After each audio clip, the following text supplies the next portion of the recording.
प्यारे बच्चों, आज हमें जहाँ से पढ़ना है ना उसको एक बार देख लेते हैं। आज पढ़ना है पेज नंबर 139। 139 का जो हमने कल ग्रासलैंड को थोड़ा सा हमने डिस्कस किया था और हमने ये कहा था कि ग्रासलैंड में होता क्या क्या चीज़ें। तो हमने ये देखा था ग्रासलैंड में कुछ हार्बीवोर्स था और कुछ कार्निवोर्स था। हार्बीवोर्स में हमने देखा ज़ेब्रास, डियर, एलिफेंट सारे थे जो घास खाते हैं, और कार्निवोर्स जो गोश्त खाते हैं उनमें लॉयन था, टाइगर था, हाइनास, ये सारे ग्रासलैंड में। और हमने देखा ग्रासलैंड में मेनली हमारा कैसा प्लांट होता है, छोटे छोटे प्लांट, छोटे छोटे ग्रासेस होते हैं, बड़े बड़े ट्रीज कम ही होते हैं। ठीक है, आज हमें पेज नंबर 139 यहाँ प्लांट लाइफ है ना, यहाँ से शुरू करना है। ठीक है, तो प्लांट लाइफ से शुरू करते हैं। Some adaptation in grasses to survive in these condition are. अब यहाँ ग्रासलैंड में जो ग्रासेस है ना उनमें कुछ एडेप्टेशन है, यानी उन्होंने अपने अंदर कुछ तब्दीलियाँ लाई हुई हैं जिससे वो क्या कर पाएगा, वहाँ पे जी पाएगा।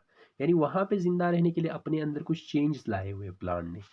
तो उनमें से कुछ को देख लेते हैं। सर्वाइव, यहाँ पे सर्वाइव यानी जी लेना, जिंदा रहना। जिंदा रहने के लिए अपने अंदर एडेप्टेशन लाए। पहला, flexible stalks so that they stand and do not break in windy conditions. अब देखो यहाँ पे ट्रीज बहुत कम होते हैं, इस वजह से तेज हवा चलता है। विंडी, विंडी मतलब बहुत तेजी से हवा वाली हालात वहाँ पे होता है। ठीक है, तो इस टाइम पे क्या होता है, इनका जो स्टॉक है, इनका जो स्टेम पार्ट है ना, स्टॉक मतलब स्टेम वाला पार्ट, वो फ्लेक्सिबल होता है। फ्लेक्सिबल का मतलब क्या होता है, वो आराम से मुड़ जाता है। ठीक है, जैसे कि हमारा पेंसिल, वो फ्लेक्सिबल है नहीं, जबकि रबर का कोई भी चीज़ होता है वो फ्लेक्सिबल होता है ना।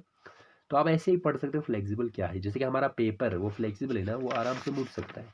ठीक है, तो इन ग्रास इसके स्टाक स्टेम जो है ना वो जल्दी मुड़ जाता है, टूटता नहीं है वो। ठीक है, मोड़ दोगे तो टूटेगा नहीं।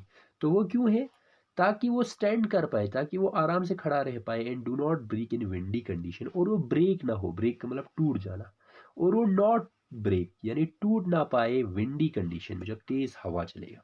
ठीक है, B part, strong roots to anchor grasses.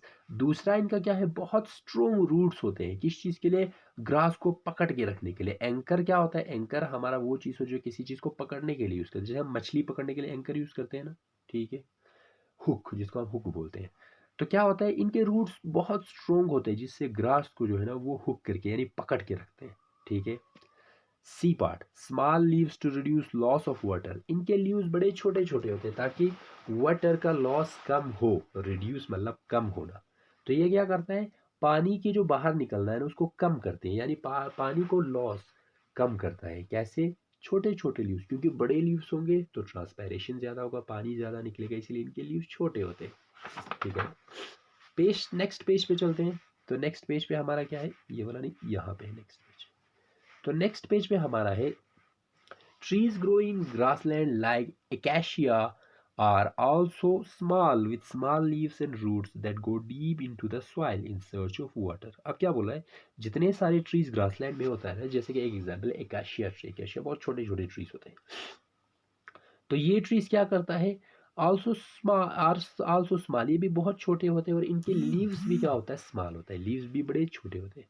And roots, और इनके रूट्स है ना, that go deep into the soil in search of water. उनके रूट्स जो है ना वो बहुत अंदर जाता है, किस चीज़ के लिए, वाटर के सर्च के लिए, यानी पानी के लिए ये बहुत अंदर तक जाता है इनके रूट। ठीक है, अब देखो यहाँ पे ग्रासलैंड में एनिमल की ज़िंदगी कैसी होती है, एनिमल लाइफ का मतलब जानवर कैसे जीते हैं।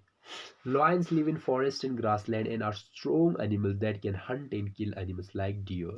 जो हमारा लॉयंस है ना वो फॉरेस्ट और ग्रासलैंड में रहता है। कहाँ रहता है, फॉरेस्ट और ग्रासलैंड में। और ये क्या करता है, एंड आर स्ट्रॉन्ग एनिमल्स, और वो बहुत ही मजबूत होते हैं। ठीक है, दैट कैन हंट, वो हंट कर पाता है। हंट का मतलब शिकार करना, हंट का मतलब क्या है, शिकार। वो शिकार करता है, and kill animals like deer, और डियर जैसे जानवर को मार देता है, यानी मार के खा लेता है। तो हंट का मतलब शिकार करना। ठीक है, अब आगे बढ़ते हैं। They are light brown in colour and are not clearly visible to their prey when heading in dry grasslands. उनका कलर कैसा होता है, थोड़ा ब्राउन, लाइट ब्राउन, यानी डार्क ब्राउन नहीं होता है, लाइट ब्राउन होता है, यानी हल्का सा ब्राउन होता है। जैसे कि हमारा घास सूखने के बाद जो कलर होता है ना वो होता है ब्राउन कलर। तो इस वजह से क्या होता है, जो उनको मदद मिलता है हाइडिंग में, हाइडिंग मतलब छुपने में, इन ड्राई ग्रासलैंड, यानी जो सूखे हुए घासेस है ना उनके बीच में छुपने में मदद मिलता है। कैसे, जैसे कि हमने अभी बोला उनका कलर लाइट ब्राउन, और हमारे जो सूखे हुए ग्रास है उनका कलर भी लाइट ब्राउन। तो जो बाहर से डियर होता है ना उसको लगता है कि ये घास ही है और उसे पता नहीं चलता है, विजिबल नहीं होता है। क्लियरली विजिबल का मतलब पूरी तरह से नज़र नहीं आता है, नॉट क्लियरली विजिबल यानी पूरी तरह से नज़र नहीं आता है। The way in which features of an animal body like its color or shape matches its surroundings so that it is difficult to be seen is called camouflage. अब यहाँ से एक चीज़ याद रखना है, the way in which features of animal यानी वो रास्ता वो तरीक़ा जिससे एनिमल की खसूसियात, फीचर्स का मतलब खसूसियात ऑफ एनिमल बॉडी, एनिमल के बॉडी के खसूसियात जैसे कि कलर कलर या फिर शेप या फिर उसका शक्ल मैच इट्स सराउंडिंग, वो क्या करता है उसके सराउंडिंग जैसा हो जाता है, उसके साथ मैच हो जाता है, यानी उसका जैसा सराउंडिंग हो ना उसका कलर भी वैसा हो जाएगा और उससे क्या हो जाएगा, so that it is difficult to be seen, तो वहाँ से उसको देखना डिफ़िकल्ट हो जाता है, मुश्किल हो जाता है। इस कॉल्ड कैमोफ्लेज, उसको हम क्या कहते हैं, कैमोफ्लेज कहते हैं, कैमोफ्लेज। इसका थोड़ी सी अच्छी तरह से प्रोनाउंसिएशन कर लेते हैं, कैमोफ्लेज, इसको कैमोफ्लेज कहते हैं। तो कैमोफ्लेज क्या हो गया, कैमोफ्लेज का मतलब हो गया कोई भी जानवर अपने कलर को या फिर अपने शेप को अपने आसपास के जैसा कर लेता है जिससे वो दूसरों को नज़र नहीं आता, इसे कैमोफ्लेज कहते हैं। इसका इंग्लिश जो मीनिंग है ना वो है छुप जाना, ठीक है, क्योंकि घास और उस लाइन का कलर सेम हुआ ना तो इस वजह से वो पूरी तरह से नज़र नहीं आया, तो उसने क्या कर लिया, कैमोफ्लेज कर लिया, यानी वो छुप रहा था उस ग्रास के बीच में, ग्रास के कलर की वजह से। तो कैमोफ्लेज समझ में आ गया, ठीक है। फिर से एक बार बताते हैं, कैमोफ्लेज याद रखना है। कैमोफ्लेज का मतलब हो गया जब भी एक एनिमल अपनी बॉडी को उस कलर का या उस शेप का बना लेता है जैसे उसका सराउंडिंग का है, तो इससे क्या हो जाता है, वो नज़र आना मुश्किल हो जाता है, तो इसका कैमोफ्लेज बोलते हैं। इंग्लिश में क्या याद रखोगे, छुपना, ठीक है। They have strong claws that can be withdrawn inside their toes. जो हमारा शेर है ना उनके जो पंजे, क्लॉस का मतलब पैरों के पंजे, वो बड़े स्ट्रोंग होते हैं और वो क्या करते हैं, वो बाहर निकालते कहाँ से, टॉस से। टॉस मतलब उंगलियों से। जो उनके पैर की उंगलियां ना उनमें पंजे होते हैं, बड़े स्ट्रोंग स्ट्रोंग पंजे होते हैं, ठीक है। वो क्या करता है, जब भी शिकार करना हो तो अपने टॉस के बाहर उनको बाहर निकाल देते हैं, वरना अंदर ही होता है, ठीक है ना। This helps them creep up to their prey without making a sound. इससे वो क्या करता है, वो आहिस्ते से, क्रीप मतलब आराम आराम से, आराम आराम से वो अपने प्रे तक पहुंच जाता है। प्रे मतलब शिकार, प्रे मतलब शिकार, यानी वो अपने शिकार तक पहुंच जाता है बिना आवाज़ बनाए, अपने पंजों के सहारे, क्योंकि पैर जब वो लगाएगा ना तो आवाज़ आने लगेगा, तो वो अपने पंजों को बाहर निकाल के पंजों के सहारे आराम आराम से अपने शिकार तक पहुंच जाता है, ठीक है ना। They have eyes in front of their face. This helps them to have a correct idea about the location of their prey. उसके साथ साथ शेर की आंखें सीधे सामने होता है, फ्रंट मतलब सामने, किसके सामने, फेस, चेहरे के सामने, यानी उनका आइज जो है ना वो चेहरों के सामने होता है ताकि वो क्या कर सके, सही आइडिया लगा सके, करेक्ट आइडिया मतलब सही आइडिया लगा सके about the location of the prey, prey के लोकेशन के बारे में, लोकेशन के मतलब जगह के बारे में, यानी जैसे कि कोई डियर सामने होगा तो वो डियर कहाँ पे है, उसका लोकेशन क्या है, उसका जगह क्या है, इसको करेक्टली पता कर पाता है, क्यों, क्योंकि उनकी आंखें सामने होती, क्योंकि आंखें साइड पे होता ना तो उसको साइड नज़र आता, सामने क्लियरली नज़र नहीं आता, है ना। तो अब आगे, deer also live in grassland, deer भी तो ग्रासलैंड में रहता है, ठीक है। They eat grasses and leaves, वो क्या खाता है, ग्रास और लीव्स, पत्ते। And have to protect themselves from predators like lion, और उनको क्या करना पड़ता है, अपनी आप को शिकारियों से बचाना पड़ता है। शिकारियाँ मतलब जैसे कि हमारा प्रेडेटर, प्रेडेटर हम किसको बोलते हैं, शिकारी को। प्रे मतलब शिकार, प्रेडेटर मतलब शिकारी, ऐसे याद रख लेना। जिसको खाना है ना उसको हम क्या कहते हैं, प्रे कहते हैं, और जो खाने वाला है ना वो प्रेडेटर होता है। शेर प्रेडेटर और डियर प्रे, ठीक है ना। तो उनको भी अपने आप को प्रेडेटर से बचाना पड़ता है। दे हैव फॉलोइंग एडेप्टेशन, इसके लिए उनके पास अपनी हिसाब से कुछ एडेप्टेशंस होते हैं।